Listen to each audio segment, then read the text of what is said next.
ఎందరో త్యాగమూర్తుల త్యాగఫలం ఆంధ్ర రాష్ట్రం. నేడు ఆంధ్రప్రదేశ్లో ప్రజలు సుఖ సంతోషాలుగా ఉన్నారా? ప్రస్తుతం ప్రజల మధ్య ఉన్న కులాల కుంపట్లు ఎవరి కోసం? చంద్రయాన్ రాకెట్ యుగంలో కూడా వర్ణ విభేదాలు దేనికి సంకేతాలు? రాజకీయ పార్టీల నేతలు ఏం చెప్తున్నారు? నేటి కాలంలో ప్రపంచాన్ని శాసించే మన యువత మేధాశక్తి ఏం కోరుకుంటుంది? తెలుసుకోవాలంటే ఆంధ్ర యువగలం. ప్రజల మాటే మా నోట.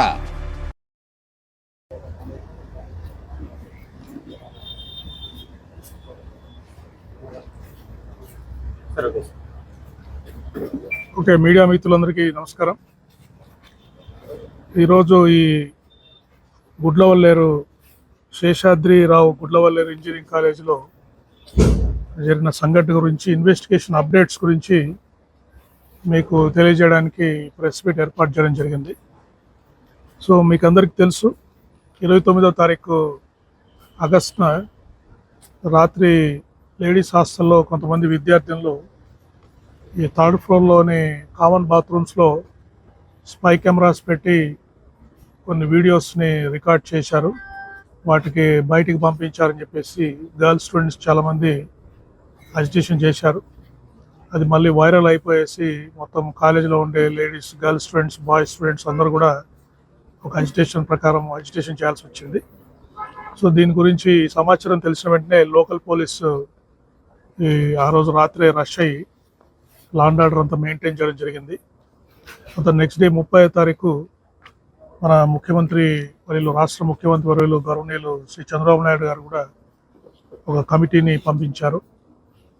మినిస్టర్ శ్రీ కొల్ల రవీంద్ర గారు, తర్వాత జిల్లా కలెక్టర్ గారు, జిల్లా ఎస్పీని పంపించి ఇక్కడ ప్రెమిసెస్ అంతా స్టూడెంట్స్ తోటి మాట్లాడి ఆ రోజు లా అండ్ ఆర్డర్ మెయింటైన్ చేయడానికి, వారిలో అనుమానాలు నివృత్తి చేయడానికి వారంతా ప్రయత్నం చేశారు. తర్వాత ఈ కేసులో స్టూడెంట్స్ నుంచి కంప్లైంట్ తీసుకొని ఈ క్రిమినల్ కేసు కూడా రిజిస్టర్ చేయడం జరిగింది. దీంట్లో క్రిమినల్ కేసులో ముఖ్యంగా భాగంగా ఆ రోజు హాస్టల్లో ఉండే అన్ని బాత్రూమ్స్, గర్ల్స్ హాస్టల్లో ఉండే అన్ని బాత్రూమ్స్ కూడా ఈ ఎక్విప్మెంట్, బీడీ ఎన్ఎల్జీడీ ఎక్విప్మెంటు, తర్వాత బీడీ ఫిజికల్గా కూడా షవర్స్ కానీ అన్నీ ఓపెన్ చేసి అంత ఏరియా అంతా థరోగా స్టూడెంట్స్ రిప్రజెంటేటివ్స్, మా police officers, women and child welfare department representatives అందరి సమక్షంలో ఈ హాస్టల్ మొత్తం థరోగా చెక్ చేయడం జరిగింది. దాంట్లో కూడా సీసీ కెమెరాస్ కానీ, తర్వాత స్పై కెమెరాస్ కానీ, ఎటువంటి ఎలక్ట్రానిక్ డివైజెస్ కూడా ఆ బాత్రూమ్స్లో ఉన్నట్టు మనం గుర్తించలేదు. తర్వాత ఇన్వెస్టిగేషన్లో భాగంగా చాలామంది స్టూడెంట్స్ని, దాదాపు 35 మంది స్టూడెంట్స్ని, అక్కడ పనిచేసే స్టాఫ్ మెంబర్స్, బాత్రూమ్స్లో క్లీన్ చేసే స్టాఫ్ మెంబర్స్ కానీ, వార్డెన్స్ కానీ, డిప్యూటీ వార్డెన్స్ కానీ అందరినీ మనం ఎగ్జామ్ చేయడం జరిగింది. ప్రతి ఒక్కరు కూడా స్టూడెంట్స్ అందరినీ అడిగితే ఏం చెప్తున్నారంటే, వారు ఎవరు కూడా మేము ప్రత్యక్షంగా ఈ స్పై కెమెరాస్ చూసామని ఎవరు కూడా రివీల్ చేయలేదు. ప్రతి ఒక్కరు మాకు వాళ్ళ ద్వారా తెలిసింది, వీళ్ళ ద్వారా తెలిసింది అంటున్నారు. కానీ ప్రత్యక్షంగా ఎవరు కూడా మన స్పై కెమెరాస్ చూసినట్టు కానీ, వీడియోస్ ఏదైనా బయటకు వెళ్ళినట్టు కానీ ఎవరు కూడా మన స్పై కెమెరాస్ చూసినట్టు కానీ, వీడియోస్ ఏదైనా బయటకు వెళ్ళినట్టు కానీ ఎవరు కూడా వారు ఇంతవరకు ఇన్వెస్టిగేషన్లో చెప్పలేదు. తర్వాత ఎవరైతే ఈ సస్పెక్ట్స్, కొంతమంది పిల్లలు వాళ్ళ మీద అనుమానాలు వ్యక్తం చేశారో, ఇన్వెస్టిగేషన్లో బయటపడ్డారో, వాళ్ళందరూ కూడా ఎలక్ట్రానిక్ గ్యాడ్జెట్స్, వాళ్ళ సెల్ ఫోన్స్ కానీ, ల్యాప్టాప్స్ కానీ, ఈ ట్యాబ్స్ అన్ని కూడా సీజ్ చేయడం జరిగింది. తర్వాత ఈ కేసు తీవ్రత దృష్ట్యా గౌరవనీయులు ముఖ్యమంత్రి వర్యులు శ్రీ చంద్రబాబు నాయుడు గారు సెంట్రల్ గవర్నమెంట్ ఏజెన్సీ వాళ్ళని కాంటాక్ట్ చేశారు. సెర్ట్ అని, కంప్యూటర్ ఎమర్జెన్సీ రెస్పాన్స్ టీమ్ అని చెప్పేసి, వీళ్ళు ఢిల్లీ నుంచి మినిస్ట్రీ ఆఫ్ ఇన్ఫర్మేషన్ టెక్నాలజీ ఆధ్వర్యంలో పనిచేస్తారు.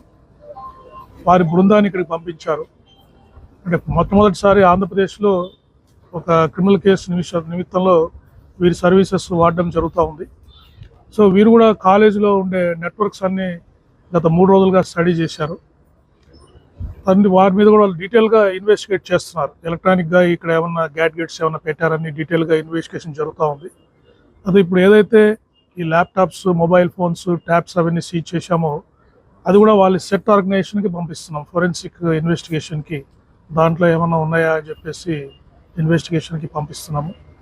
తర్వాత ఈరోజు ఇంకొక ఆపర్చునిటీ కూడా పిల్లలకి ఇచ్చాము. అంటే ఎవరికైనా ఏమైనా డౌట్స్ ఉంటే ఇన్వెస్టిగేషన్ నిమిత్తంలో కానీ, తర్వాత వాళ్ళ దగ్గర ఆధారాలు ఉంటే వాళ్ళు వచ్చి సెట్ బృందం సభ్యులతో కానీ, పోలీస్ ఆఫీసర్స్తో కానీ కలవచ్చని వాళ్ళందరికీ మేము ప్రెస్ నోట్ ఇవ్వడం జరిగింది. దానిలో భాగంగా చాలామంది పిల్లల తల్లిదండ్రులు, తర్వాత కొంతమంది స్టూడెంట్ ఆర్గనైజేషన్ రిప్రజెంటేటివ్స్ కూడా మా మీద అప్పీర్ అయ్యారు. తల్లిదండ్రులు ముఖ్యంగా వారు ఎటువంటి సాక్ష్యాధారాలు ఏమి ఇవ్వలేకపోయారు, కానీ బట్ ఇట్లా వీడియోస్ సర్క్యులేట్ అవుతున్నాయని చెప్పేసి స్పై కెమెరాస్ పెట్టారని చెప్పేసి అనుకుంటున్నారు సార్ అని అనుమానాలు మాత్రం వ్యక్తం చేయడం జరిగింది. సో వారికి తగిన విధంగా దాంట్లో వారి డౌట్స్ తీర్చడానికి అన్ని విధాలుగా చెప్పడం జరిగింది. తర్వాత స్టూడెంట్ రిప్రజెంటేటివ్స్ కూడా మాట్లాడుతూ వారికి స్టూడెంట్ కమ్యూనిటీలో ఉన్న డౌట్స్ అన్ని వారు కొన్ని ఎక్స్ప్రెస్ చేశారు. సో వారితో కూడా స్టూడెంట్ ఆర్గనైజేషన్స్ పిల్లలతో కూడా మాట్లాడాము. ఇన్వెస్టిగేషన్లో ప్రోగ్రెస్ అంతా వారికి ఎక్స్ప్లెయిన్ చేశాము. సో ఇవన్నీ చేసిన తర్వాత ఇంతవరకు ఉన్న అప్డేట్స్ ఏంటంటే, ఫిజికల్గా చెకింగ్కి ఇప్పుడున్న ఇన్వెస్టిగేషన్ ప్రకారము ప్రస్తుతానికి స్పై కెమెరాస్ పెట్టినట్టు ఇంతవరకు ఆధారాలు మాకేం లభించలేదు. Physical verification and videos circulate చేసి అటువంటి వీడియోస్ స్టూడెంట్స్ ఎవరు స్పై కెమెరా సంబంధించిన వీడియోస్ మాకెవరు ఇవ్వలేకపోయారు. బట్ అయితే ఇది ఎలక్ట్రానిక్గా ఇంకా టెక్నికల్గా ఇన్వెస్టిగేషన్ జరుగుతూ ఉంది. వాళ్ళు నెట్వర్క్ అనాలిసిస్ చేస్తున్నారు, కొంత ఫోరెన్సిక్ ఎగ్జామినేషన్ ఉంది, ల్యాప్టాప్స్ కానీ ఈ ట్యాబ్స్ కానీ ఉంది. అది వచ్చిన తర్వాత మనం ఫైనల్ కంక్లూజన్ రావడం జరుగుతుంది. కాబట్టి విద్యార్థులు ఎవరు భయపడాల్సిన అవసరం లేదు. దీంట్లో ముఖ్యంగా మహిళా విద్యార్థులు ఎవరు కూడా వాళ్ళు భయపడాల్సిన అవసరం